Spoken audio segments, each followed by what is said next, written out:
Good morning.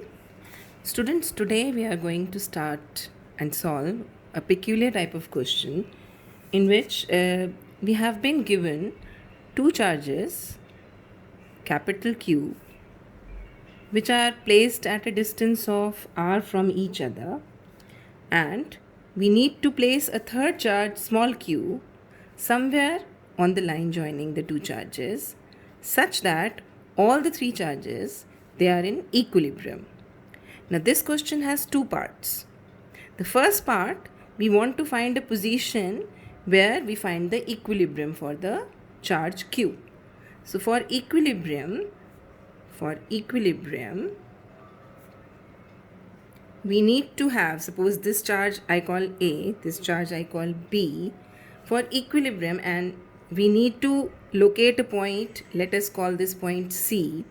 This point is at a distance of x from one charge, and if it is at a distance of x from one charge, then it is from at a distance of r minus x from the other charge. And if I want an equilibrium, then the force exerted by A on C, that is the force experienced by C due to the presence of A, should be exactly equal to the force experienced by C due to the presence of B. And if I substitute the formula that we already know from the Coulomb's law, that is K Q small q divided by the distance between the two charges, that is x square, and equate it with the force exerted by B on particle C, then it will be r minus x whole square. And if I solve it a bit, then I will find out that r will be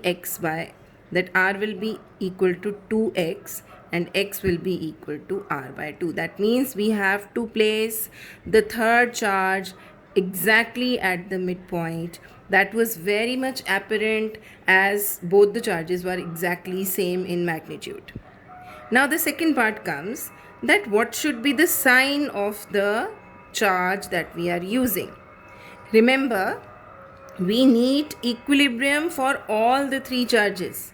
Normally the questions ask equilibrium only for the third charge, that is small q. But this question is asking for equilibrium for all the three charges. That means charge placed at A should also be experiencing a net force equal to 0. So now if I check out what is the force acting on this charge which is placed at A, then there will be two forces exerted on this charge due to the presence of these two charges. Now this charge, as they are same charges, will repel this charge placed at A. Charge B will repel the charge placed at A. So if I want the net force to be 0, then I need an attractive force to oppose this force, so that the two forces then they can equate and cancel out. That means the sign of the small charge q, that should be negative, so that we can create an attractive force to create net force equal to 0. Now we come to the third part. Third part tells you what should be the magnitude of this small q. Now, magnitude of the small q.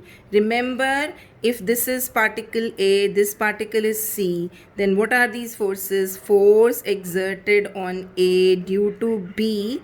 This is force exerted on A due to C. And if I want net force to be 0, then force exerted on A due to B should be exactly equal to the force exerted on A due to C. Now we can substitute the known formula. What is the charge at A? Capital Q. Charge at B is also capital Q. The distance between the two charges is R, right? And then we have force exerted on A due to C. Force exerted, capital Q, the charge on C charge, Now the distance between them. We have already found that the distance between the third charge and the first charge will be half of r. Half of r. That means I can substitute r by 2 on this point. Now if I cancel out the common quantities,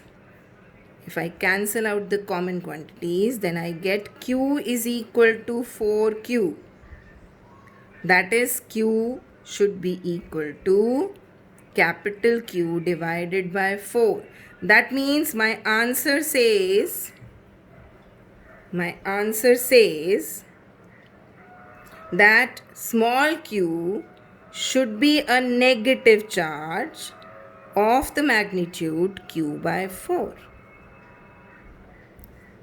I hope you have understood the question and you'll be able to do it on your own.